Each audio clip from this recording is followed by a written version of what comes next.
What is virtual organizational structure? Define characteristics of virtual organization. A virtual organization ये network है या तो digital framework जिसके अंदर एम्प्लॉइज टीम्स ये सब अलग अलग जगह से काम करते हैं। यानी ये वर्चुअल ऑर्गेनाइजेशन कोई जगह नहीं है, लेकिन इंटरनेट की दुनिया है पूरी। ये डिजिटल कम्युनिकेशन और इंफॉर्मेशन टेक्नोलॉजी टूल्स को यूज करके किया जाता है। इसमें ऑफिस के अंदर आपका प्रेजेंस बिल्कुल मिनिमल यानी नॉन एग्जिस्टेंट, या तो मतलब आप ना जाओ तो भी चले ऑफिस में। इसके ऊपर ज्यादा ध्यान किसमें दिया जाता है? फ्लेक्सिबिलिटी, डिजिटल कनेक्टिविटी और रिमोट नेटवर्क, यानी दूर से काम किया जाए रिमोट वर्क के ऊपर।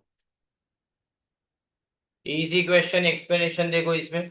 ज्योग्राफिकल डिस्पर्जन, डिस्पर्जन का मतलब बांटा हुआ, डिस्ट्रीब्यूटेड, यानी वो ग्लोबली ऑपरेट कर सकता है, लेकिन इसमें आपको फिजिकल ऑफिस की जरूरत नहीं है, without the need of physical office. Teams में be spread across different time zone, अलग अलग टाइम जोन या तो अलग अलग कंट्रीज में हो सकती है, लेकिन फिर भी सीमलेसली, सीमलेसली यानी विदाउट स्टॉपेज काम कर सकती है। Technology driven collaboration, communication and collaboration happen through various online tools. सब ऑनलाइन काम होता है इसका, जैसे वीडियो कॉन्फ्रेंसिंग जूम या तो टीम्स के अंदर। फिर project management platform Asana, Trello, cloud storage Google Drive, Dropbox और इंस्टेंट मैसेजिंग ऐप जैसे स्लैक और व्हाट्सएप के ऊपर काम होता है। फिर फ्लेक्सिबल वर्क एनवायरनमेंट, आपका वर्क कल्चर बिल्कुल फ्लेक्सिबल, यानी employees can work from anywhere, कोई भी जगह से काम कर सकते हैं। इससे एम्प्लॉय को ज्यादा जॉब सेटिस्फेक्शन मिलेगा, प्रोडक्टिविटी उनकी बढ़ती है, लेकिन इसके लिए आपको सेल्फ डिसिप्लिन की जरूरत पड़ेगी। एम्प्लॉय वहां पे काम करता है ऐसा दिखे, लेकिन शायद काम ना भी करता हो, इसलिए कम्युनिकेशन और सेल्फ डिसिप्लिन ज्यादा चाहिए। फिर कॉस्ट एफिशिएंसी, यहाँ पे फिजिकल ऑफिस तो है नहीं, तो इसका मतलब कॉस्ट बहुत बच जाती है किसकी? रेंट, यूटिलिटीज और ऑफिस सप्लाईज की। इससे आप बेटर टेक्नोलॉजी या तो एम्प्लॉय बेनिफिट्स के अंदर खर्चा कर पाते हो। फिर स्केलेबिलिटी, स्केलेबिलिटी यानी स्केल अप एंड डाउन करना आसान है। स्केलेबिलिटी का मतलब ज्यादा लार्ज स्केल के ऊपर काम करना और कम स्केल के ऊपर, ये दोनों चीजें आप कर सकते हो, डिपेंड्स ऑन आपके बिजनेस की रिक्वायरमेंट कैसी है। ये इजियर है बाहर से किसी भी टैलेंट को हायर करना, लेकिन आपको यहाँ पे रीलोकेट नहीं करने का, ऑफिस स्पेस को अलग अलग बढ़ाने की जरूरत नहीं है। अब एग्जाम्पल्स, ये जो कुछ जगह पे आपको स्पेलिंग में मिस्टेक लगेगी, लेकिन मिस्टेक नहीं है, देखो ऑटोमेटिक ऐसा ही लिखा गया। वर्ड प्रेस बोलते हैं उसको, बराबर। Automattic, the company behind WordPress operates as a fully remote organisation, उसको ऑटोमेटिशियंस बोला जाता है। 70 कंट्रीज में से काम करती है। इसमें जूम, स्लैक, P2 या तो दूसरे प्रोजेक्ट मैनेजर टूल्स को यूज किया जाता है। फिर गिटलैब है, ये सॉफ्टवेयर डेवलपमेंट कंपनी, ये भी फुल्ली रिमोट बेस के ऊपर काम करती है। और एंटायर कंपनी रिमोट फर्स्ट, यानी दूर से ही काम करना है, इसके बेस के ऊपर काम करना शुरू किया है। और ये एम्प्लॉयज को हैंडबुक या तो गाइडलाइंस देते हैं वर्चुअल एनवायरनमेंट में काम कैसे करना है इसके लिए। फिर बफर आता है दूसरा, ये भी कंप्लीटली रिमोट टीम है जो अलग अलग टाइम जोन के अंदर काम करती है। स्लैक या तो जूम या तो ट्रेलो कम्युनिकेशन और कोलाबोरेशन के लिए यूज करती है। इसमें ट्रांसपेरेंसी, यानी जितना काम किया उतना काम दिखेगा भी ऐसा। शेयरिंग कंपनी मैट्रिक्स और salaries openly with its companies, यानी मतलब एम्प्लॉइज के बीच में जो भी सैलरी सबको पता है क्या, किसकी सैलरी कितनी है क्या है। फिर Zapier, ये वेब ऑटोमेशन ऐप है जो ये भी ऐसे ही फुल्ली रिमोटली काम करती है। एम्प्लॉइज ये भी different parts of the world के अंदर लोकेटेड है, और कंपनी यहाँ पे प्रोवाइड करेगी रिसोर्सेज और गाइडेंस दूर रह के काम करने के लिए। इसमें स्लैक, जूम या तो नोशन यूज किया जाता है। अब conclusion, virtual organisation structures represent a shift towards more flexible technology driven work environments. By leveraging digital tools and focusing on remote collaboration, these organizations can operate efficiently and effectively without the need for traditional office spaces. यानी office space की तो जरूरत नहीं है आपको, और यहाँ पे कोई भी जगह से किसी के साथ भी कोलाबोरेशन किया जा सकता है। ये फर्स्ट क्वेश्चन कंप्लीट किया। अब ये 6 क्वेश्चन है, explain the span of management. Span का मतलब क्या, एरिया ऑफ मैनेजमेंट, मतलब एक इंसान कितने लोगों को कंट्रोल कर सकता है, वो स्पैन ऑफ मैनेजमेंट में आता है। स्पैन ऑफ मैनेजमेंट को स्पैन ऑफ कंट्रोल भी किया जाता बोला जाता है, राइट। यानी नंबर ऑफ सबऑर्डिनेट जो मैनेजर इफेक्टिवली सुपरवाइज और कंट्रोल कर पाएगा।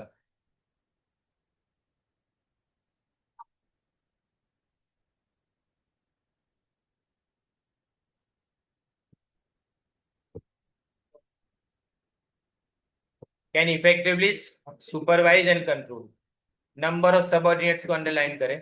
It is a key factor in determining the structure of an organisation. और लेवल ऑफ हायरार्की, हायरार्की का मतलब कितने लोग किसके नीचे, हाथ के नीचे या तो उसके ऊपर काम करेंगे, वो बताना। अब देखो, types of span of management. Narrow, narrow का मतलब स्मॉल नंबर ऑफ सबऑर्डिनेट, बराबर। इससे टॉल ऑर्गेनाइजेशन स्ट्रक्चर बनता है, याद रखना ये जरूरी बात। टॉल ऑर्गेनाइजेशन स्ट्रक्चर जिसमें मेनी लेवल्स ऑफ मैनेजमेंट, बहुत सारे अलग अलग लेवल्स ऑफ मैनेजमेंट इसके अंदर होंगे। अब एडवांटेजेस, एक तो याद रखो, ज्यादा कम लोग एक इंसान के हाथ के नीचे काम करते हैं, मतलब सुपरविजन अच्छा हो पाएगा। दूसरा, मैनेजर और सबऑर्डिनेट के बीच में अच्छी अपॉर्चुनिटी इंटरेक्शन की मिलेगी और कंट्रोल मैनेजमेंट आसान होगा। लेकिन उसके डिसएडवांटेजेस भी है। हायर कॉस्ट क्योंकि लेवल ज्यादा है। दूसरा, कम्युनिकेशन बहुत स्लो होगा, डिसीजन मेकिंग भी स्लो। और माइक्रो मैनेजमेंट, माइक्रो मैनेजमेंट का मतलब पोटेंशियल, छोटी छोटी चीजों का मैनेजमेंट आपको करना पड़ेगा, हर बात के लिए आपको कोई पूछने आएगा सर। लेकिन जब वाइड स्पैन की बात करें तो इसमें लार्ज नंबर ऑफ सबऑर्डिनेट, उसको वाइड स्ट्रक्चर या तो फ्लैट स्ट्रक्चर बोला जाता है। इसमें हायरार्की कम होती है। इसमें मैं ऊपर जो डिसएडवांटेजेस है ना, वो सब यहाँ पे एडवांटेजेस बन जाएंगे। एक तो रिड्यूस मैनेजमेंट कॉस्ट है, कम्युनिकेशन फास्ट और डिसीजन मेकिंग भी फास्ट है। Encourages employee independence and empowerment, employee independently काम करेंगे और एम्प्लॉय एम्पावर यानी मतलब उनके पास ताकत आएगी काम करने की, पावर्स आएंगे ऐसा। फिर डिसएडवांटेजेस में मैनेजरियल ओवरलोड, एक इंसान को बहुत सारे लोगों को काम सौंपना पड़ेगा, कंट्रोल करना पड़ेगा। लेस डायरेक्ट सुपरविजन, इसका मतलब परफॉर्मेंस बराबर से नहीं होगा और सबऑर्डिनेट को ऐसा लगेगा कि हमको निग्लेक्ट किया जा रहा है। अब ये क्वेश्चन आपको पूछे साथ में, factors affecting span of management, तो सबसे पहले नेचर ऑफ वर्क। रूटीन और रिपीटेटिव टास्क को तो वाइडर स्पैन, लेकिन कॉम्प्लेक्स के लिए नैरो स्पैन।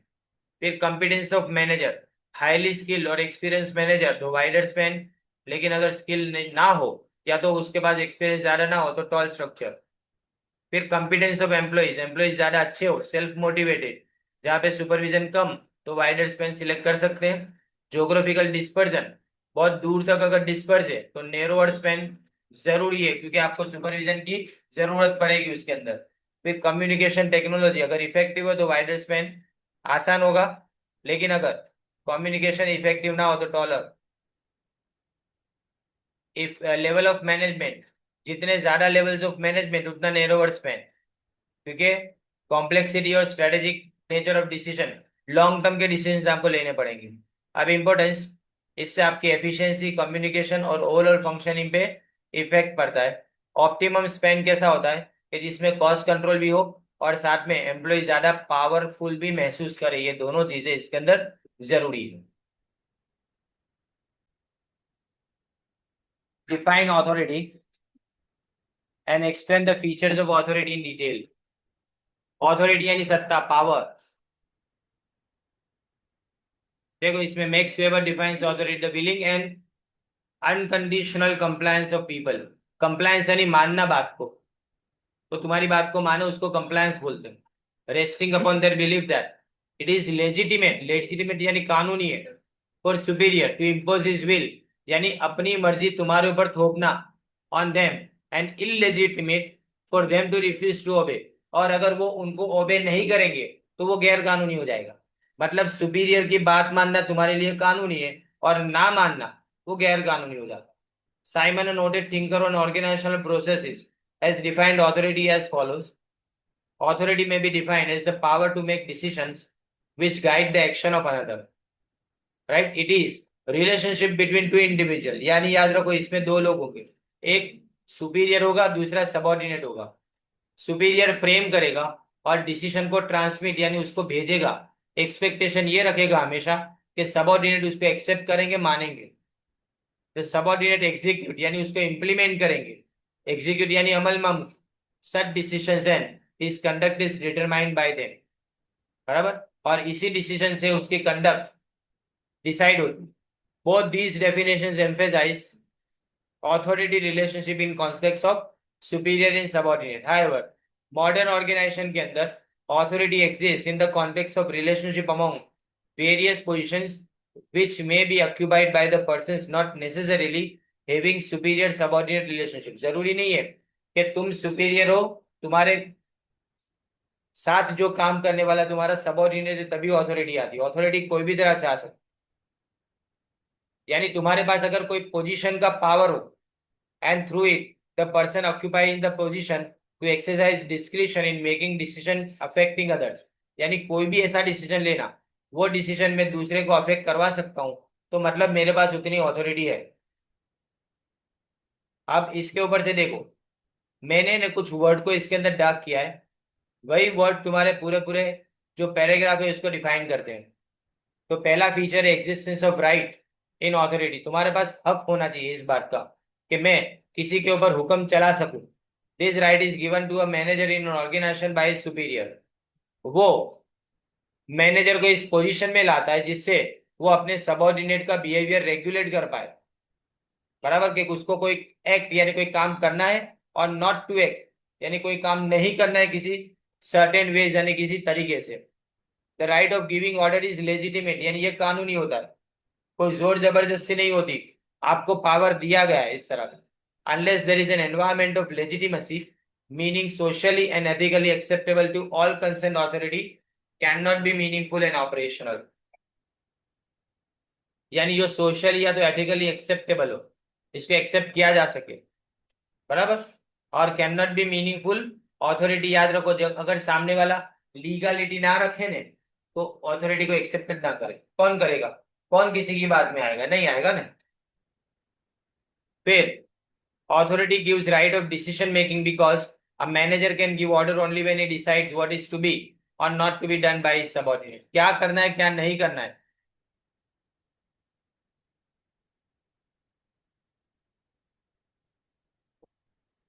वो डिसीजन लेने की मैनेजर के पास पावर होनी चाहिए। As Terry has pointed out, the authority is exercise by making decision and seeing that they are carried out. इसने पॉइंट आउट क्या किया है कि डिसीजन जो है वो अथॉरिटी, याद रखो, अथॉरिटी डिसीजन लेने की हो तभी आता है ना। अथॉरिटी मतलब डिसीजन लेना। The basic objective behind the use of authority is to influence the behavior of subordinate in terms of doing right things at right time so that organizational objectives are achieved। तो organisation के objectives को पूरा करने के लिए तुमको right decision को right time पे लेना है। द यूज ऑफ अथॉरिटी में control the negative aspect of behaviour. Authority के यूज से अपने नेगेटिव थिंग्स को कंट्रोल कर सकते हैं। दिस बिहेवियर में be govern by persuasion. Persuasion यानी बात किसी को मनवाना फोर्सफुली। सैंक्शन यानी मंजूरी देना। रिक्वेस्ट। फिर कोर्शन का मतलब जबरदस्ती करना। कांस्टेंट यानी लिमिटेशन रखना। लिमिटेशन रखना है तो force. However a person with authority influences the behaviour of others that might otherwise take place. Right. यानी बिहेवियर को इन्फ्लुएंस करना, बाकी वो बिहेवियर हो ही नहीं पाता उसकी जगह पे। Authority in itself is an objective thing. Objective यानी मतलब पर्पस होता है उसका, but it exercise only subjective. याद रखो, मैंने किसी बात के ऊपर, बात के लिए ऑथोरिटी तुम पे जताई लेकिन तुम मानोगे तो वो काम होगा नहीं। मतलब मेरे लिए मकसद पूरा करना जरूरी है तो वो ऑब्जेक्टिव हो गया, लेकिन मानने वाला ना मानने वाला उसके ऊपर डिपेंड करता है कि मेरा मकसद पूरा होता है कि नहीं, वो सब्जेक्टिव हो गया। The use of authority is determined by the personality factors of its possessor. Possessor यानी ऑथोरिटी को होल्ड करने वाला। एंड द पर्सन और group of person in whose context this is use. जिसके कॉन्टेक्स्ट में, जिसके लिए इसका यूज किया जाता है, वो दोनों पे डिपेंड करता है। तुम कौन से मकसद से अथॉरिटी रखते हो और किसके ऊपर अथॉरिटी चला रहे हो, ये दोनों चीजें जरूरी हो जाती है।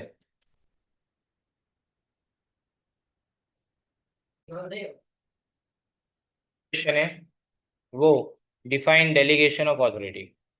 अथॉरिटी में ये इंपॉर्टेंट क्वेश्चन, ये ऑब्स्टेकल्स बोले जाते हैं, मतलब कहाँ कहाँ पे अथॉरिटी देने में तकलीफ हो सकती है, मतलब सामने वाला अथॉरिटी या तो दे नहीं सकता, या तो अथॉरिटी जिसको दी जा रही है वो अथॉरिटी रिसीव करने के लिए तैयार नहीं है। तो why delegation fails, what are the causes of non delegation and non acceptance of authority है। देखो, नॉन डेलीगेशन मतलब अथॉरिटी देना ही नहीं, डेलीगेट करना એટલે सौंप नहीं करवी के भाई। और नॉन एक्सेप्टेंस का मतलब सामने वाला एक्सेप्ट नहीं कर रहा है, मैं अथॉरिटी इसको देने चाहता हूं तो भी। तो डेलीगेशन ऑफ अथॉरिटी के डेफिनेशन के लिए ऊपर वाला क्वेश्चन अपने रिफर करना है। अब ब्लॉक्स में सबसे पहले फैक्टर्स इन डेलीगेटर यानी सुपीरियर कहाँ कहाँ पे गलत हो सकता है, जिसके कारण वो अथॉरिटी को डेलीगेट करने से मना करता है। पहले तो लव फॉर अथॉरिटी, जिसको ईगोइज्म बोलते हैं, यानी मुझे अपने आप पे गुरूर है कि मैं ही का सब काम कर लूँ, मैं दूसरे किसी को क्यों काम कोई भी सौंपूं। राइट। सब मैनेजर इंसिस्ट इंसिस्ट यानी बाहर आपको that they must be consulted और their approval must be taken. And उनको ऐसा है ना कि मेरी मंजूरी के बिना कोई काम हो ही ना, तो छोटे से छोटे काम के लिए भी आपको उसकी मंजूरी के लिए जाना पड़े, वो चाहता है ऐसा। इसीलिए वो एडिक्वेट अथॉरिटी डेलीगेट नहीं करता। Desire to maintain strict controls यानी टाइट कंट्रोल मेंटेन करना। Some managers desire to maintain tight control over different activities of organisation. They are not ready to delegate sufficient authority to subordinate. वो authority delegate करने के लिए ready नहीं होते, वो तैयार नहीं है, बराबर नहीं, क्योंकि उनको क्या है, कंट्रोल चाहिए मुझे। फिर फियर ऑफ सबऑर्डिनेट, उनको डर लगता है कि सबऑर्डिनेट्स ज्यादा एफिशिएंट हो गए तो मेरे से, उन्होंने मुझसे ज्यादा अच्छा काम कर लिया तो मेरी नौकरी छिन जाएगी ऐसा। Due to fear managers may not be ready to delegate authority to subordinate. फिर fear of exposure, fear of incompetency, incompetency मतलब गैर लायक करवू, मतलब उसको इस बात का डर है कि अगर मैं कोई काम किसी को सौंप दूंगा तो वो काम मुझे नहीं आता, ऐसी बात सबके ऊपर रिवील हो जाएगी, यानी डिक्लेयर हो जाएगी ये चीज, तो वो सफिशिएंट अथॉरिटी डेलीगेट करने के लिए रेडी नहीं होता। फिर attitude towards subordinates, if the attitudes of manager towards subordinates are negative, यानी उसको ऐसा लगता है कि सबऑर्डिनेट कोई काम के नहीं है, समझे ना। For example, if the superior does not have confidence in the working capacity of his subordinate, he may not delegate sufficient of authority. The superior may not have good interpersonal relation. Interpersonal यानी अंदर अंदर परस्पर relation हो ना, मैं subordinate को क्या मानता हूँ कैसा मानता हूँ वो देखना।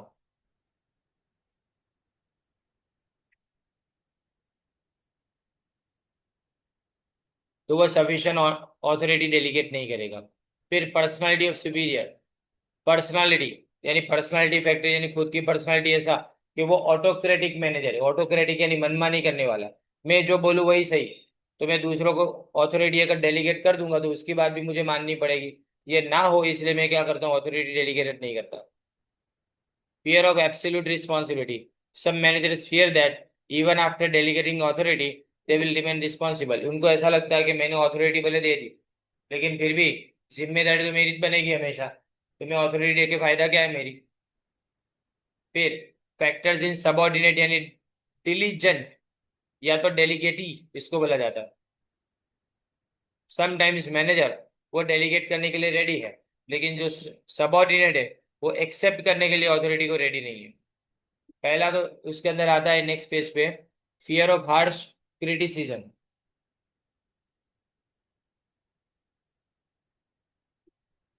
सम subordinates fear that they will be criticised by their superiors, अगर वो गलतियां करेंगे तो उनको डांट पड़ेगी, इसलिए वो एक्सेप्ट नहीं करते। फिर lack of adequate information and resource, उनको लगता है कि अथॉरिटी के लिए जो एडिक्वेट इन्फॉर्मेशन हमारे पास होनी चाहिए, सफिशिएंट इन्फॉर्मेशन हमारे पास होनी चाहिए, फैसिलिटीज और रिसोर्सेज होने चाहिए, वो हमारे पास है ही नहीं। फिर सेल्फ कॉन्फिडेंस ना होना, sometimes due to lack of self, उनको खुद के ऊपर यकीन नहीं है, उनको खुद के ऊपर ऐसा भरोसा नहीं कि हम काम कर पाएंगे, इसलिए वो एक्सेप्ट नहीं करते। फिर पॉजिटिव इंसेंटिव यानी कोई फायदा नहीं होता, अथॉरिटी लेने के बाद मेरी पगार बढ़नी चाहिए, मुझे कमीशन मिलना चाहिए, मुझे इंसेंटिव मिलने चाहिए, लेकिन अगर ऐसा कोई भी एक्स्ट्रा बेनिफिट मुझे ना मिलता हो तो मैं क्यों बेकार में खाली पीली रिस्पॉन्सिबिलिटी लेके घूमूं।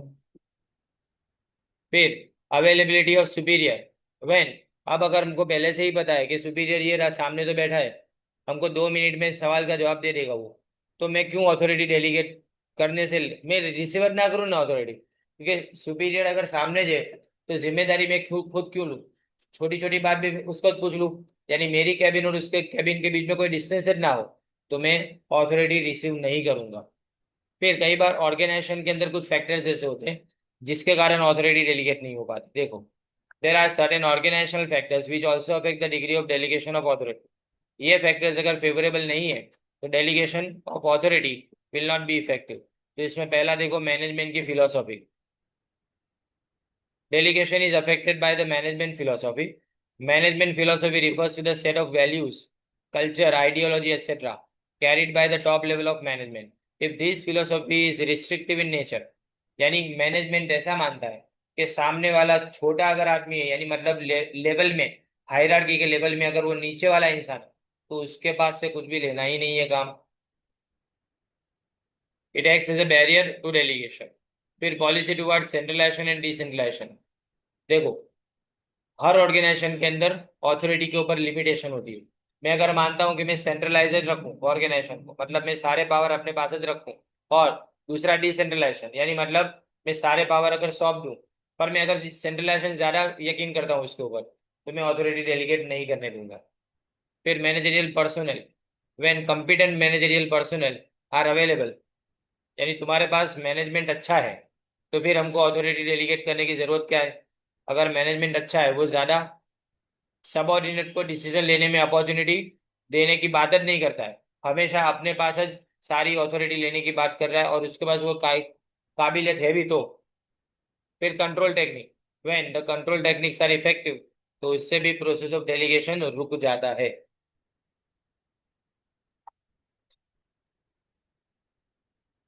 अब difference between delegation and decentralisation in brief.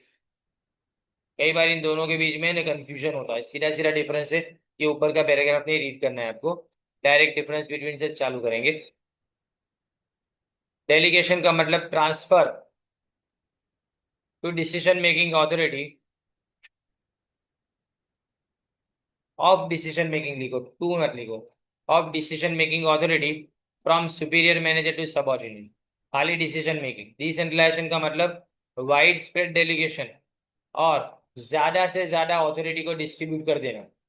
फिर डेलीगेशन इज एन एक्ट और process of transfer of authority, ये एक या तो प्रोसेस है, ये एंड रिजल्ट है। डिसेंट्रलाइजेशन एंड रिजल्ट, मतलब ये नतीजा है कि तुमने डेलीगेशन अच्छी तरह से किया है। डेलीगेशन कब आता है? सुपीरियर और सबऑर्डिनेट के बीच में, जबकि डिसेंट्रलाइजेशन टॉप लेवल और अलग अलग डिवीजन ऑफ ऑर्गेनाइजेशन के बीच में। फिर डेलीगेशन इज एसेंशियल, वो जरूरी है, उसके बिना काम हो ही नहीं सकता। लेकिन डिसेंट्रलाइजेशन आपके लिए ऑप्शनल है, आपकी मर्जी हो तो डिसेंट्रलाइजेशन करो, ना हो तो नहीं करो, यानी वो डिपेंड नहीं करता, वो पॉलिसी मैनेजमेंट की जो है ना उसके ऊपर डिपेंड करता है, वो ऐसा नहीं है कि करना ही पड़े। डेलीगेशन के अंदर कंट्रोल अभी भी मैनेजर के पास रहता है, मतलब अभी भी वो सुपरवाइज कर रहा है, लेकिन डिसेंट्रलाइजेशन के अंदर सारा कंट्रोल भी छूट जाता है अपने हाथ से। टॉप मैनेजमेंट सिर्फ ओवरऑल कंट्रोल रखे और बाकी सब छोटे मोटे कंट्रोल किसके पास चले जाते हैं? सबऑर्डिनेट के पास चले जाते हैं। There can be delegation without decentralisation, delegation हो सकता है कैसे? डिसेंट्रलाइजेशन के बिना भी डेलीगेशन हो सकता है, लेकिन डिसेंट्रलाइजेशन डेलीगेशन के बिना पॉसिबल नहीं है। फिर डेलीगेशन टेक्निक है, जबकि डिसेंट्रलाइजेशन एक फिलोसॉफी है। ये पूछे एमसीक्यू।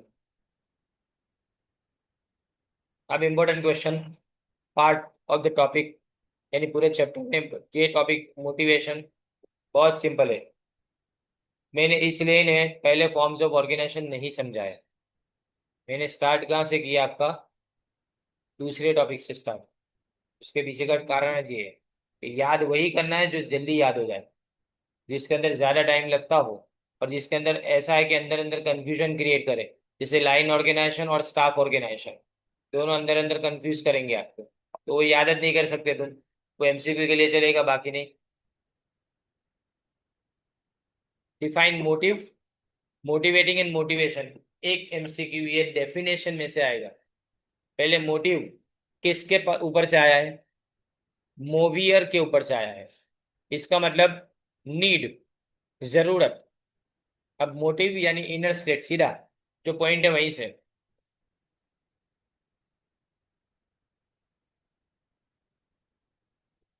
अब motive is an inner state, inner state यानी तुम्हारे अंदर ये फीलिंग आती है जो तुमको एनर्जाइज करती है। एनर्जाइज मतलब एनर्जी प्रोवाइड करती है, तुम्हारे अंदर की कोई ख्वाहिश को एक्टिवेट करती है और मूव्स, इसीलिए उसको motivation, and that directs behaviour towards goal.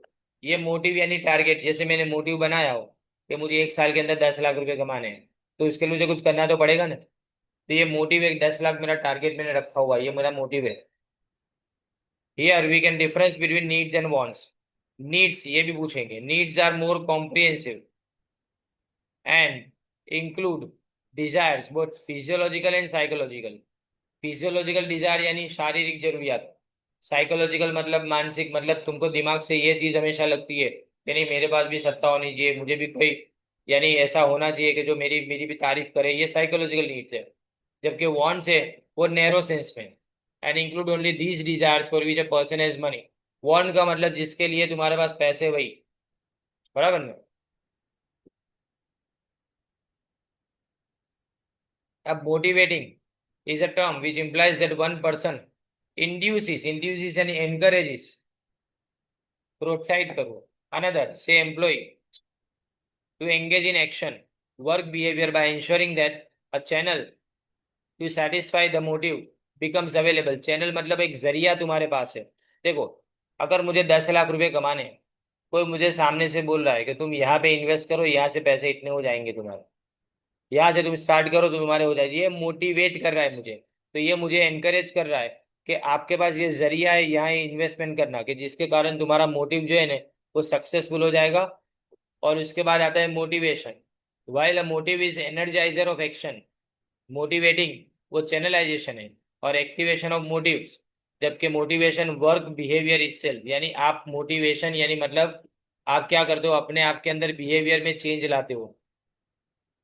Motivation depends on motives and motivating. Therefore, it becomes a complex process. तो ये तीन जो लाइन पढ़ी ना आपने, motive energiser of action, motivating channelisation है, और एक्टिवेशन ऑफ मोटिव, जबकि motivation work behaviour is self, ये तीन एमसीक्यू हो सकते, तीन अलग अलग, या तो एक साथ में भी पूछे हैं, बराबर ना।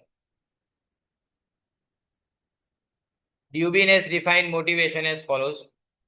Motivation is the complex force starting and keeping a person at work in an organization. Motivation is something that moves the person to action। देखो आया ना, मोटिवेशन कॉम्प्लेक्स है। मोटिवेशन कैसा है, इंसान को एक्शन की तरफ ले जाता है, मतलब आपका बिहेवियर चेंज करता है, और वो हमेशा कंटिन्यू रहता है, and continues him in the course of action already initiated. जो एक्शन तुमने स्टार्ट किया है उस एक्शन को कंटिन्यू रखने के लिए आपको मोटिवेशन कंटिन्यूअसली प्रोवाइड करना पड़ता है। McFarland, motivation refers to the way in which urges, urges यानी इनर स्टेट ऑफ फीलिंग को अर्जिस बोलते हैं। जैसे बहुत भूख लगी है, खाना ही पड़ेगा, ये अर्जिस है, बराबर नहीं। फिर ड्राइव्स, डिजायर्स, एस्पिरेशन, लागनी, स्ट्राइविंग यानी कोई चीज के पीछे पड़ना, नीड्स, और नीड्स डायरेक्ट कंट्रोल और explain the behaviour of human being. ये क्या करता है, याद रखो, डेफिनेशन में नाम भी पूछते हैं किसने ये डेफिनेशन दी है, तो ट्यूबिन और मैकफर्लेन की डेफिनेशन याद रखने की इसमें। अब बिहेवियर, ह्यूमन बिहेवियर का, ह्यूमन बीइंग्स का बिहेवियर पहले तो डायरेक्ट करता है, उसके बाद में कंट्रोल करता है, या तो फिर एक्सप्लेन करता है।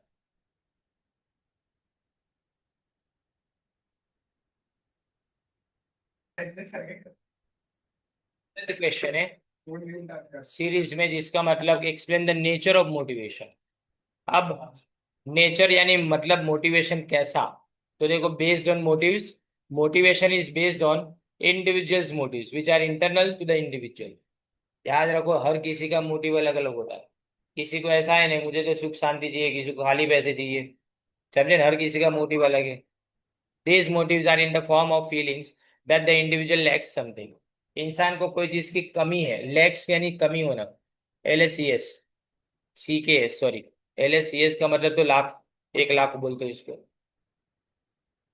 To overcome this feeling of lackness, C आएगा, एन लिखा है यहाँ पे, जरा एन की जगह सी कर देना। lackness, he tries to behave in a manner which helps in overcoming these feelings.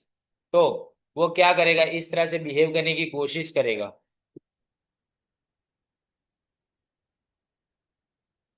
बराबर. फिर आगे देखो, वो क्या करेगा, एक जगह पे उसको लगेगा कि यार, मुझे एक एग्जांपल सिंपल सी देता हूँ, कि अगर मुझे लगा कि 10 साल के अंदर मैं इतना ज्यादा नहीं अर्न कर पाया, इतना ज्यादा नहीं कमा पाया, तो मैंने सोचा अब के 2 साल के अंदर मुझे ये टारगेट बनाना पड़ेगा, तो ये मुझे वहां तक ले जाने के लिए उकसाएगा. फिर affected by motivating, motivation is affected by the way the individual is motivated. The act of motivating channel is need satisfaction. याद रखो, जो जरूरत तुम्हारे अंदर जागी है ना, उस जरूरत को पूरा करना है, नीड को सेटिस्फाई करना है. It can also activate the latent, latent यानी हिडन, हिडन नीड्स, जो लोगों के सामने जाहिर नहीं करते तुम. HIDDEN, DDEN, हिडन यानी छुपी हुई. That is the need that are the needs that are less strong in somewhat dormant. ये जो नीड्स है ना, वो स्ट्रांग है पर कम स्ट्रांग है, और ये डॉर्मेंट यानी छुपी हुई है, तुमको पता नहीं है. पर एक दिमाग में एक चीज है यार, जब मैं एक बार तुमने सोच लिया कि जब मैं बहुत पैसे कमाऊंगा तो ये फलानी चीज में खरीदूंगा, पर तुमको पता है कि अभी मेरी औकात नहीं है, तो मैंने उसको इन्हें दबा के रखा हुआ है. लेकिन जैसे ही धीमे धीमे धीमे धीमे मैं आगे बढ़ता हूँ ना लाइफ के अंदर, फिर वो चीज धीमे धीमे बाहर आने लगती है. गोल directed behaviour. A goal directed behavior is one which satisfy the causes for which behavior takes place. किस लिए वो बिहेवियर आप करते हो. Motivation is deep influence on behaviour. It harnesses यानी डेवलप्स, सेटिस्फाइज भी लिख सकते हो, human energy to organisational requirement. Actually harness किसको बोलते हैं, सपोर्ट को बोलते हैं. और हार्नेस का यूज होता है, पता है, पता होना चाहिए तुमको. जब क्लाइंबिंग करते हैं ना अपने, तो इसमें कमर के साथ में जो बेल्ट बनाते हैं ना, वो क्लाइंबिंग के टाइम में उसको हार्नेस बोला जाता है, यानी कोई चीज को सपोर्ट करना. तो ये एनर्जी को ऑर्गेनाइजेशनल रिक्वायरमेंट की तरफ डायरेक्ट करेगा. फिर related to satisfaction. Satisfaction refers to contentment experiences of an individual which it derives out of need fulfillment. Satisfaction का मतलब कंटेंटमेंट, कंटेंट यानी सेटिस्फेक्शन, कंटेंटमेंट का मतलब है सेटिस्फेक्शन होता है कोई चीज में. Of an individual which it derives, need जब उसकी पूरी होती है ना, तो मुझे सुकून मिलता है कि यार मैंने ये टारगेट रखा था, टारगेट मेरा पूरा हो गया. Satisfaction is a sequence of rewards and punishment associated with past experiences. ये सीक्वेंस यानी एक से ज्यादा, एक या तो एक से ज्यादा रिवॉर्ड, पहले ये या तो करीब है पनिशमेंट. पनिशमेंट यानी मैं अगर फेल हो जाऊं, तो मुझे एक तरह से पास्ट एक्सपीरियंस, मुझे लगा कि पिछली बार ऐसा हुआ था, मैं काम नहीं कर पाया, तो मुझे ये पनिशमेंट मिली या तो मुझे ये भुगतना पड़ा, तो ये सब मुझे पता चलता. फिर person motivated in totality. Person motivated in totality not in part. Motivation हमेशा टोटल होता है, ऐसा नहीं कि आज थोड़ा ही मोटिवेशन मिला तो आज थोड़ा ही काम कर, ऐसा नहीं होता. Each individual in organisation is a self content unit and his needs are interrelated. उसकी जरूरतें एक दूसरे के साथ जुड़ी हुई होती है. इसका मतलब this affect his behavior in different ways. Moreover, feeling of need and their satisfaction is a continuous process and these create continuity in behavior. Need और उसका सेटिस्फेक्शन ये कंटिन्यूअसली चलता रहता है. फिर complex process. Complexity emerges because of the nature of needs and the type of behaviour that is attempted to satisfy those needs. These generate complexity in motivation process in the following ways. देखो, पहली बात, complex process यानी एकदम से नहीं हो जाता ये. तो देखो, सबसे पहले needs are internal feelings of individuals and sometimes they may not be quite aware about their needs and priority of these needs. उनको पता ही नहीं होता कि मेरी प्रायोरिटी क्या है जिंदगी में. Understanding of human needs and providing means यानी साधन देना कि वो सेटिस्फाई कर पाए, वो सबसे ज्यादा डिफिकल्ट काम है.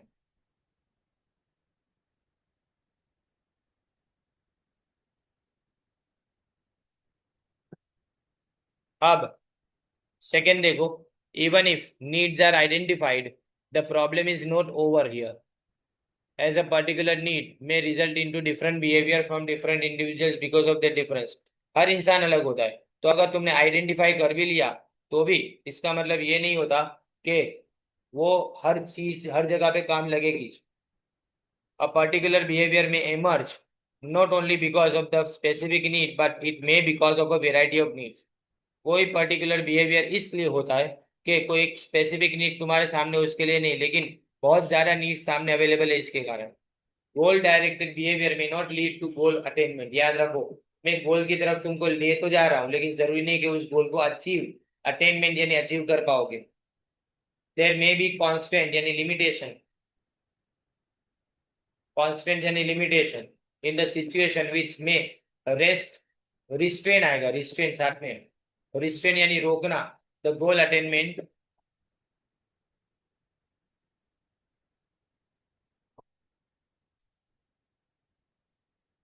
Of the goal directed behaviour, of the goal attainment of goal directed behaviour. समझे? अब मास्लो की थियरी ऑफ मोटिवेशन, ये ऊपर जो है ना रिस्ट्रेन यानी आपको रोकता है, मैंने आपको गोल की तरफ ले जाना तो शुरू किया, लेकिन कई बार ऐसा होता है ना कि कुछ लिमिटेशन ऐसी आ जाती है ना कि जिसके कारण तुम वहां तक नहीं पहुंच पाते।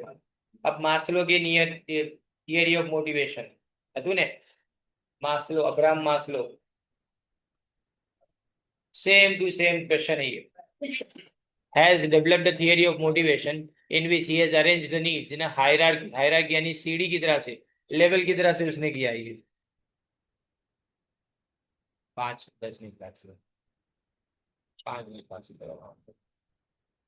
According to this theory, it is unsatisfied need which motivates a person to behave in a particular manner. Unsatisfied needs आपको क्या करती है? मोटिवेट करती है। याद रखो, सेटिस्फाइड नीड कभी मोटिवेट नहीं करेगी। इंसान बहुत ही नाशुक्र है, एक बार कोई चीज मिल गई ना तो कीमत नहीं रहती उस, जो नहीं मिली ने वही चीज की कीमत है। This is shown by following figure, यानी फिगर तो ऊपर है देखो, ये मास्लो की हायरार्की थियरी, ये रे फिजियोलॉजिकल वाला है ना वो। पहला है देखो फिजियोलॉजिकल नीड्स यानी फिजिकल नीड्स, इसमें क्या आता है? Food, cloth, water and shelter. ये कैसे सेटिस्फाई हो जाएगी? रीजनेबल वेजेस या तो सैलरी प्रोवाइड करो, काम खत्म, बराबर नहीं। फिर सेफ्टी नीड्स, जिसको सिक्योरिटी नीड्स बोलते हैं, they include the need for security and protection from economic threat at and physical harm. Economic threat का मतलब क्या? मेरे पास पैसे ना होना, वो इकोनॉमिक थ्रेट है। और फिजिकल हार्म यानी कोई पैसे ना होना, या तो ऐसा कि कई बार नौकरी से निकाल दिया जाना। और फिजिकल हार्म का मतलब क्या? जहाँ काम करते वहां इंजरी हो जाए। People desire protection from arbitrary lay off. Arbitrary यानी मतलब कभी भी आपको काम से निकाल दिया गया, ले ऑफ यानी काम से निकाल दिया जाए। डिसमिसल, वो भी काम से निकालना। डिजास्टर यानी एक्सीडेंट, इसके लिए आपको सिक्योरिटी ऑफ जॉब चाहिए, इनकम की सिक्योरिटी चाहिए, फायर और एक्सीडेंट से अपने आप का प्रोटेक्शन चाहिए। The need for security of job and income can be satisfied by making employment permanent. अगर उस इंसान को आपने जॉब में परमानेंट बना दिया तो वो सेफ्टी ऑफ जॉब के लिए सेटिस्फाइड हो गया। And the need for physical security, अच्छी वर्किंग कंडीशन प्रोवाइड करो, इससे पता चल जाएगा। फिर आता है सोशल नीड्स। तो सोशल नीड्स यानी लव नीड्स, इसमें love, affection and belongingness, acceptance, कोई मुझे स्वीकारे, कोई मुझे दोस्त बनाए, ये सब आता है इसमें। For example, people always like to live and to work in a group. लोगों को साथ में काम करना अच्छा लगता है। They like to be loved and accepted by others. लोग, कोई मेरी राह देख रहा हो तो मुझे कितना अच्छा लगे कि मैं नहीं गया तो वो मेरी राह देख के खड़ा था वहां पे, लाइक दैट। ये सोशल नीड्स है। लोग अलग अलग ग्रुप ज्वाइन करते हैं, वो इसीलिए जो ग्रुप ज्वाइन करते हैं ना। कोई तुमको व्हाट्सएप के कोई ग्रुप में से निकाल दे तो तुरंत नहीं, मैसेज क्यों ग्रुप में से क्यों निकाला, ये तो व्हाट्सएप का ग्रुप है, बाकी सबकी बात तो अलग है। जहाँ काम करते वो ग्रुप में से अगर निकल जाओ तो ये जिंदगी खराब हो जाए। फिर एस्टीम नीड्स यानी ईगो नीड्स, जिसमें रिस्पेक्ट और प्रेस्टीज आता है। ये दो तरह की आती है। एक तो एस्टीम नीड्स में अचीवमेंट और कॉम्पिटेंस, मतलब लायकात कोई चीज की, बराबर ने, वो आपके अंदर डेवलप होना। ये कैसे सेटिस्फाई होगी? आपको चैलेंजिंग वर्क दिया जाए और प्रॉपर एप्रिसिएशन यानी आपकी तारीफ की जाए, आपके परफॉर्मेंस, आप जो काम करते हो उसकी तारीफ की जाए। Esteem of others, this include desire for higher status, recognition and attention. लोग मेरी तरफ देखे, मैं काम कर रहा हूँ मेरी तरफ देखे, बराबर ने। Such needs can be satisfied by promotion, allotment of award, लोगों को सामने, बहुत लोगों के सामने अवार्ड दिया जाए। टाइटल्स यानी आपको टाइटल्स यानी मतलब मान सम्मान दिया जाए, स्टेटस सिंबल, जैसे बेस्ट एम्प्लॉय का अवार्ड दिया जाना, सेल्फ एक्चुअलाइजेशन यानी self fulfilment needs, they are desire of a person to become what he is capable of becoming, वहां तक पहुंचना जहां तक कोई भी बेस्ट लेवल का इंसान पहुंच पाए। जैसे इसमें है ना, आपको एग्जाम्पल क्या था, सिंगिंग में लता मंगेशकर, एक्टिंग में अमिताभ बच्चन, वहां तक पहुंचना, और बिजनेस में रतन टाटा तक पहुंचना, वो एग्जाम्पल 12th स्टैंडर्ड में थे। For this a person desires to work independently, मैं अपनी मर्जी से काम करूंगा, applying his own views and skill, अपनी मर्जी अपना नजरिया रखू इसके अंदर। Maslow has classified the 5 types of needs into lower order needs and higher order needs. The physiological and safety needs are known as lower order needs and the social esteem and self actualization needs are known as higher order needs, जिसको higher level needs बोलते हैं। यानी दो need है ना पहले की, वो लोअर लेवल बोलते हैं, और ऊपर वाली बाकी की तीन जो है, एक मिनट, हाँ फिजियोलॉजिकल एंड सेफ्टी बराबर था। अब अकॉर्डिंग टू दिस थियरी याद रखो, अनसेटिस्फाइड नीड्स मोटिवेट करेगी, सेटिस्फाइड नीड्स नहीं करेगी। तो मतलब जैसे ही एक नीड सब्सटेंशियली यानी जरूर पूर्ति सेटिस्फाई થઈ जाए, इट सीजीज यानी स्टॉप्स, सीजीज का मतलब सेकंड में जो लिखा है ना वो सीजीज यानी stops to work as a motivator and it is the next higher need which can motivate employ to work hard. तो फिर नेक्स्ट नीड तुमको है ना ज्यादा मेहनत करने के लिए उकसाएगी।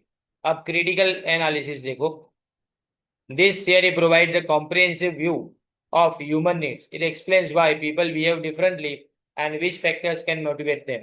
कौन से फैक्टर उसको मोटिवेट करेंगे और कौन सी नीड उसको सेटिस्फाई ज्यादा करेगी। पर यह थियरी अनस्टेबल है, क्योंकि उसका एक्सप्लेनेशन बराबर नहीं है। किसी के लिए कोई नीड सेफ्टी नीड्स है, तो किसी के लिए सोशल नीड्स है समझो, तो किसी के लिए वही नीड सेल्फ एक्चुअलाइजेशन है। भिखारी को तो खाली कोई मान से बुला ले तो भी उसको लगे मैं जन्नत में आ गया। The classification of wants is rigid, इसका क्लासिफिकेशन रिजिड यानी फिक्स्ड है। द ऑर्डर वो करेक्ट नहीं होता, किसी के लिए मैंने बोला ना, कोई भी नीड पहली नीड हो सकती है, क्योंकि किसी के लिए वही नीड आखिरी भी हो सकती है। ओके, तो यहां तक आज ये लेक्चर में कंप्लीट किया। Herzberg two factor theory of motivation, dual factor theory, page number 30। Frederick Herzberg two factor theory model को डेवलप करने वाले 200 इंजीनियर और अकाउंटेंट्स के ऊपर इन्होंने स्टडी किया था। ही आस्क्ड देम कि उनको अपने काम के बारे में क्या पसंद है और क्या नापसंद है,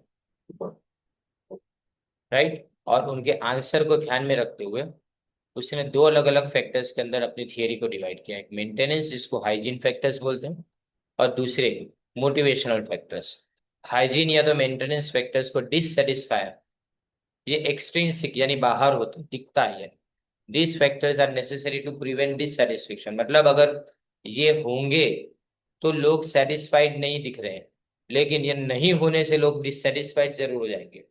यानी इनकी हाजिरी होने से मोटिवेशन नहीं मिलेगा, लेकिन गैर हाजिरी से डी मोटिवेशन जरूर मिलेगा। द प्रेजेंट प्रिवेंट्स डिससेटिस्फेक्शन, लेकिन कोई जॉब सेटिस्फेक्शन इससे मिलता नहीं है, ये पूछेंगे एमसीक्यू में। So they can not motivate the employees.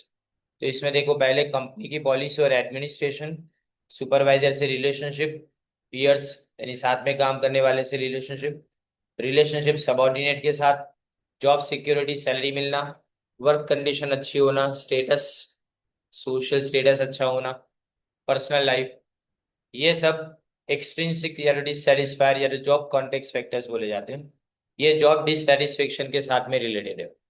लेकिन उसके सामने अगर हम बात करें दूसरे मोटिवेशनल फैक्टर्स की, तो ये स्ट्रॉन्ग मोटिवेशन भी प्रोवाइड करते हैं और हाई जॉब सेटिस्फेक्शन भी, यानी इसको देने से लोग सेटिस्फाइड होंगे, मोटिवेटेड होंगे। तो अचीवमेंट, रिकॉग्निशन, वर्क इटसेल्फ, काम खुद, अगर काम चैलेंजिंग होगा लोगों को सेटिस्फेक्शन बढ़ेगा, रिस्पॉन्सिबिलिटी ज्यादा सौंपी जाएगी, ग्रोथ के चांसेस अगर बढ़ेंगे तो, एंड इंटरेस्टिंग और चैलेंजिंग वर्क दिया जाए तो। These factors are known as intrinsic factors, satisfiers or motivators or job content factors. They are related to job satisfaction. This theory can be explained by following figure. Herzberg, अपने यहाँ पे figure देखने की जरूरत नहीं है इसमें, हमने इसको है ना मेरे पास थी ये डायग्राम, लेकिन मैंने इसको हटा दिया इसके अंदर से। तो इसको आपको एग्जाम में भी ड्रॉ करने की जरूरत नहीं, सिर्फ दो बार है उसके अंदर, जिसके अंदर एक में लिखा है सेटिस्फायर, एक में लिखा है डिससेटिस्फायर, कोई मतलब नहीं।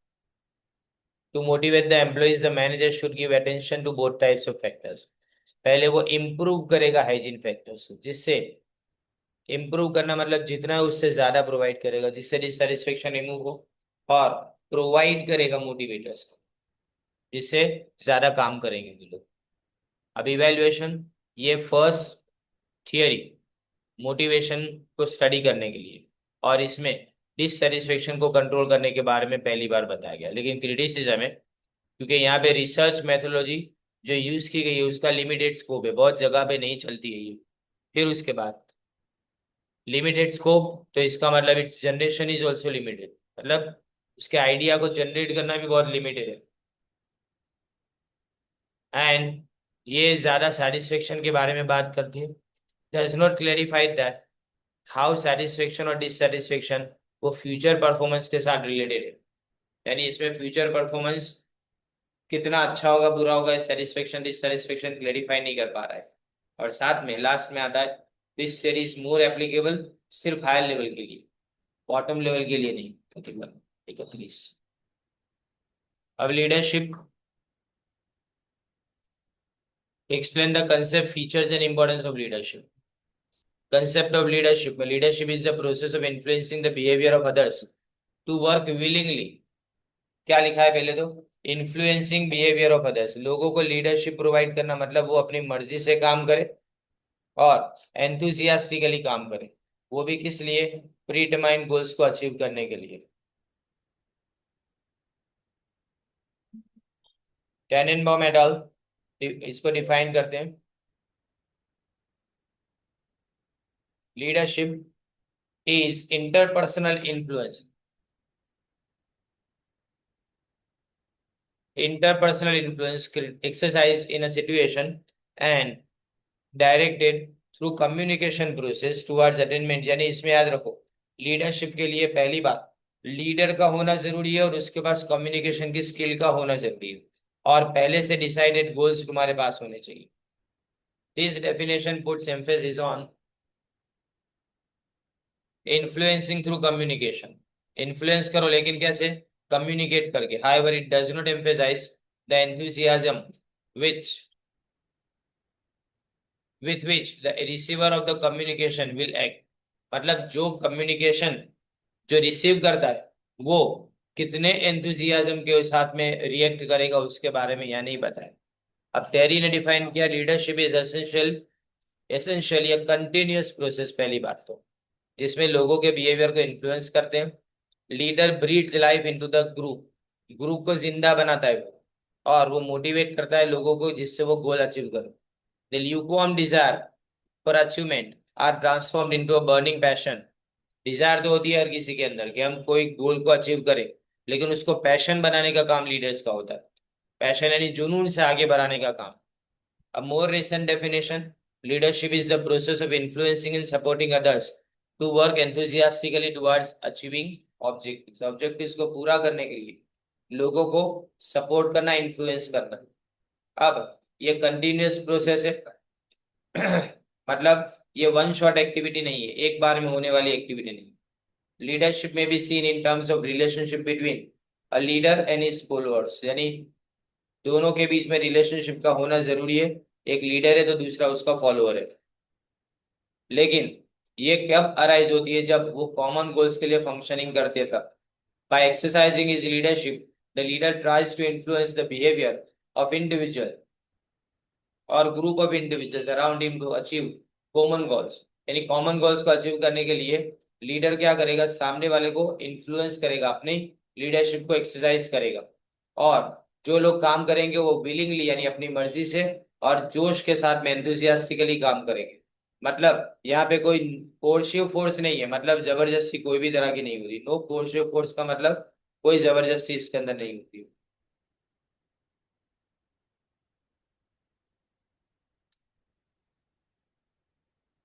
Leadership gives an experience to of help to followers to attain some common goals।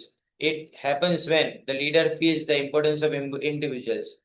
फिर उनको रिकॉग्निशन यानी शाबाशी देना, काम की तारीफ करना और कन्वे करना कि वो जो एक्टिविटीज करते हैं ना वो कितनी इंपॉर्टेंट है उनके लिए. Leadership is exercise in a particular situation at a given point of time in under specific set of circumstances. इसका मतलब हर अलग अलग डिफरेंट सिचुएशन में डिफरेंट स्टाइल होती है लीडरशिप की, यानी एक स्टाइल से अपने लीडरशिप नहीं कर सकते.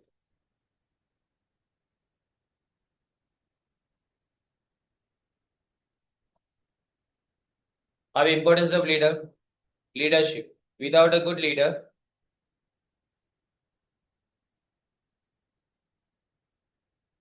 organization cannot function efficiently and effectively.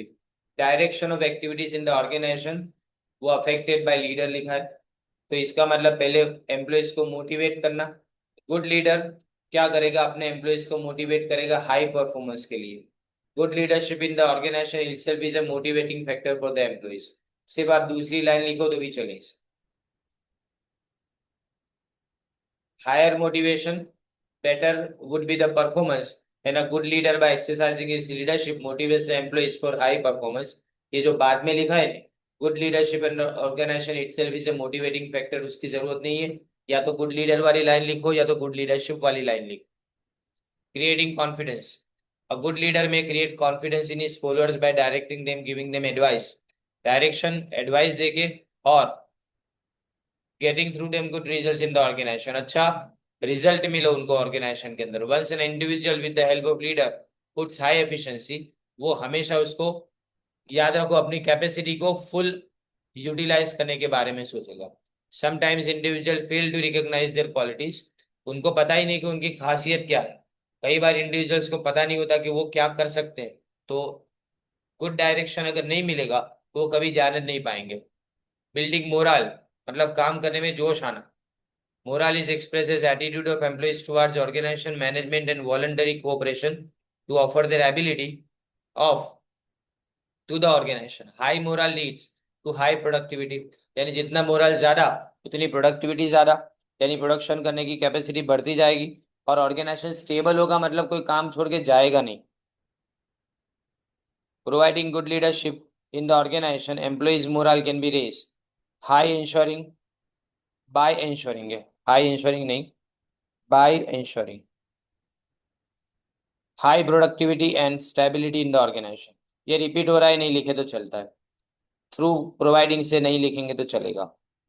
दस good leadership is essential in all aspects of managerial functions, whether it be motivation, communication या डायरेक्शन. कुछ भी हो, सबके लिए गुड लीडरशिप की जरूरत पड़ती है. Good leadership ensures success in the organisation and unsatisfactory human performance in any organisation can be primarily attributed to poor leadership. यानी अच्छी लीडरशिप हो तो अगर सेटिस्फेक्शन परफॉर्मेंस बराबर से ना भी हो तो भी उसको सुधार दिया जाएगा ऐसा. अब ये मोस्ट इंपोर्टेंट क्वेश्चन किसके लिए, एमसीक्यू के लिए. Explain the leadership style.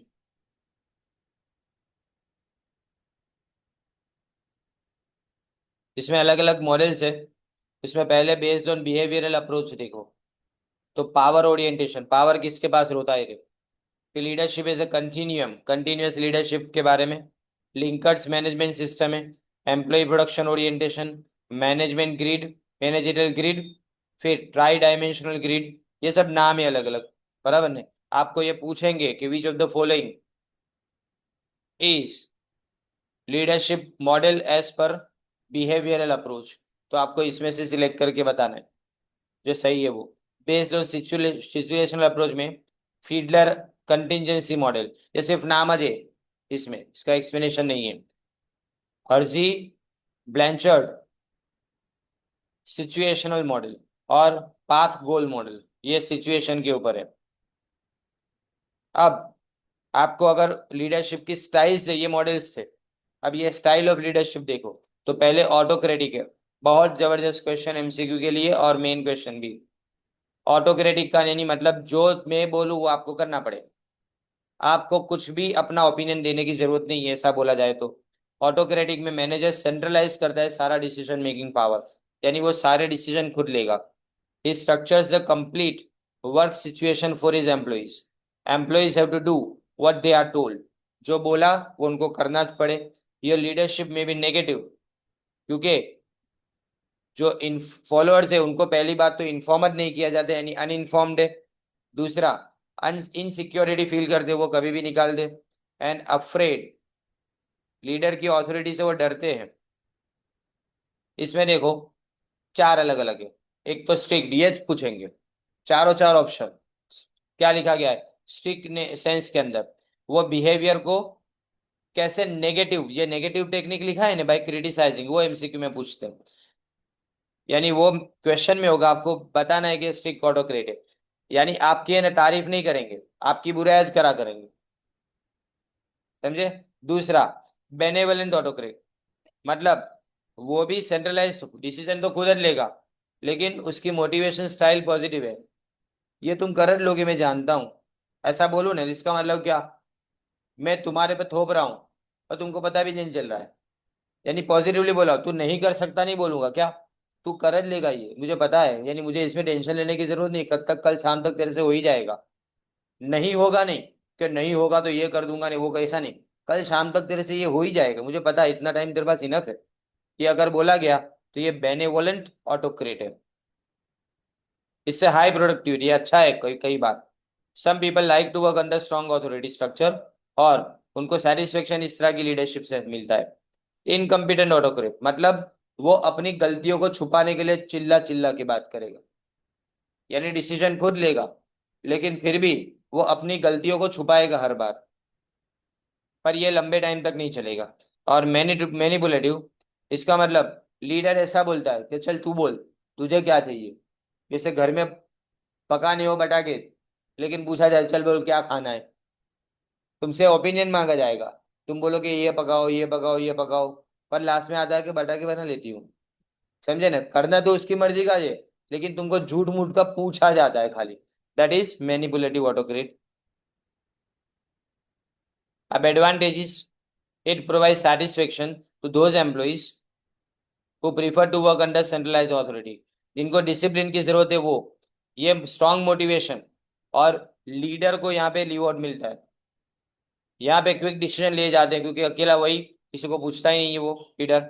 और कॉम्पिटेंट सबऑर्डिनेट अगर लेस कॉम्पिटेंट है, उनको ऐसे में ही काम करना अच्छा लगता है, क्योंकि वो खुद डिसीजन ले नहीं सकते, इसलिए वो सरेंडर कर देते हैं कि कोई बात नहीं, ये ले लेता है डिसीजन तो अपने पर, टेंशन तो नहीं कोई जात का।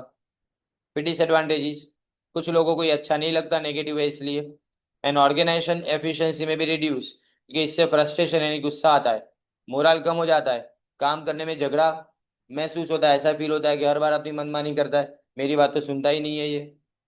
फिर यहाँ पे डिपेंडेंस बढ़ जाता है, और लेस इंडिविजुअलिटी, इंडिविजुअली नहीं इंडिविजुअलिटी इन द ऑर्गेनाइजेशन। सो यहाँ पे फ्यूचर में कोई नए लीडर्स नहीं बनेंगे। फिर आता है पार्टिसिपेटिव लीडरशिप, जिसको डेमोक्रेटिक या तो कंसल्टेटिव बोलते हैं, पूछते हैं। ये मेंटल और इमोशनल इन्वॉल्वमेंट सबऑर्डिनेट का मांगते हैं, ये मांगते हैं कि सबऑर्डिनेट से ने होने चाहिए, जब भी डिसीजन लिया जाए तब सबऑर्डिनेट हाजिर होने चाहिए, उनको भी पूछा जाना चाहिए। इसमें डिसेंट्रलाइज होता है डिसीजन मेकिंग का पूरा प्रोसेस। यहाँ पे यूनिलेटरल यानी एक तरफा डिसीजन नहीं लिया जाता, इसमें कंसल्टेशन और पार्टिसिपेशन के ऊपर खासा ध्यान दिया जाता है। इसमें तीन है। एक तो कंसल्टेटिव लीडर, ये सॉलिसिट यानी मांगता है opinion from the group before making decision, but they do not feel obliged to accept the group's thinking. Such leaders alone have final authority to make the final decision, उसी के पास final authority है final decision लेने की। फिर consensual leaders, वो group discussion encourage करते हैं, सबकी बात मानेंगे, मेजोरिटी विन, कंसेंसस यानी एग्रीमेंट होना चाहिए। Consensual leaders delegate more authority to group then consultative leaders, वो ज्यादा अथॉरिटी सामने वाले को सौंपेंगे। डेमोग्राफिक लीडर्स, ये तो क्या फाइनल अथॉरिटी ग्रुप पे छोड़ देते हैं, ये खाली कलेक्टर ऑफ ओपिनियन के लिए काम करते हैं, सबके ओपिनियन को कलेक्ट करने का काम करते हैं। ये पूछे एमसीक्यू में, ये वर्ड पूछे, आपको बताना है कि डेमोक्रेटिक लीडर्स होंगे, और इसमें वोट लिया जाता है। The delegate full authority to subordinate, ये कम्युनिटी एक्टिविटी के लिए ज्यादा अच्छा है, लेकिन जहां पे रियल काम होता है ऑर्गेनाइजेशन में, वहां पे अच्छा नहीं है। एडवांटेजेस, इन ऊपर का जो डिसएडवांटेज है ना, यहाँ पे एडवांटेज में लिख लो चलेगा, राइट। उनको फील एलिवेटेड, एलिवेटेड यानी अपना इंपॉर्टेंस फील होता है कि हम भी इंपॉर्टेंस रखते हैं ऑर्गेनाइजेशन के अंदर, क्योंकि उनके भी सजेशंस और आइडिया को कंसिडर किया जाता है। It increases the productivity of employees because employees are not involve in decision making, so they are they implement the decision. नहीं, आर नॉट लिखा है इन्हें, उसकी जगह पे आर इन्वॉल्व लिखो, नॉट नहीं है। वो एम्प्लॉइज इन्वॉल्व है डिसीजन मेकिंग के अंदर, तो वो होल हार्टेडली यानी पूरे दिल से अपने डिसीजन को इम्प्लीमेंट करेंगे। They share the responsibility with the superior, और उसके साथ में उनको सेफगार्ड करने का भी काम करते हैं। It provides organisational stability by raising moral and attitude of employees high and favourable, यानी एटीट्यूड हाई बनाते हैं उनका, यानी मतलब उनको काम करने में मजा आता है, लेकिन वो लोअर लेवल एम्प्लॉइज के लिए सुटेबल नहीं है। उसके एडवांटेज यहाँ के डिसएडवांटेजेस है, वो समझ नहीं पाएंगे कॉम्प्लेक्स नेचर ऑफ ऑर्गेनाइजेशन को। ये टाइम कंज्यूमिंग है क्योंकि इसमें डिसीजन लेट लिया जाता है, सबको पूछा जाना है इसलिए। और participation can be use covertly to manipulate employees, employees को सिर्फ मैनिपुलेट करने के लिए, खाली खाली झूठ मूठ का पार्टिसिपेशन, बाकी मनमानी तो खुद की चलाते हैं वो। And the last one is free rein leadership, laissez faire leadership बोलते हो इसको। फ्री रेन और laissez faire means giving complete freedom to the subordinate.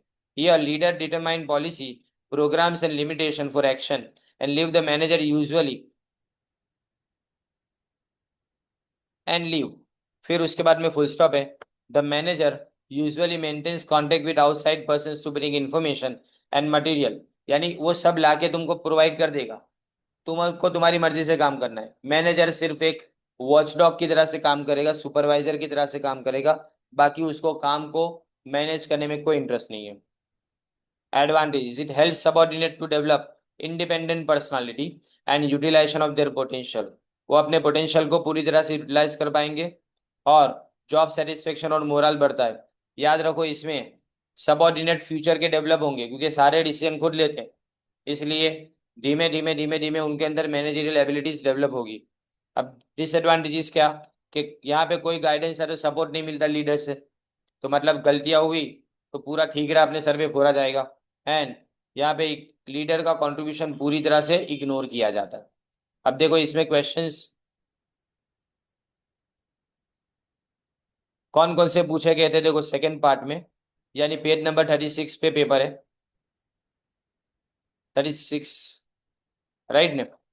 उसमें देखो एक part explain the features of management और इंपॉर्टेंस 13 मार्क का था। डिसीजन मेकिंग का क्वेश्चन था 13 मार्क्स का। लीडरशिप और different style of leadership 12 mark का। और blocks of delegation of authority में 12 मार्क है। देखो यानी मतलब जो टाइप्स ऑफ ऑर्गेनाइजेशन, वो एमसीक्यू के लिए ज्यादा इंपॉर्टेंट समझना, बाकी के सारे करने पड़ेंगे। याद रखो पीओएम सबसे लेंदी सब्जेक्ट है। ये पैम्फलेट इटसेल्फ देखो 36 पेजेस का है, बराबर ने, तो इसका मतलब आपको इसको बराबर ध्यान से समझना पड़ेगा।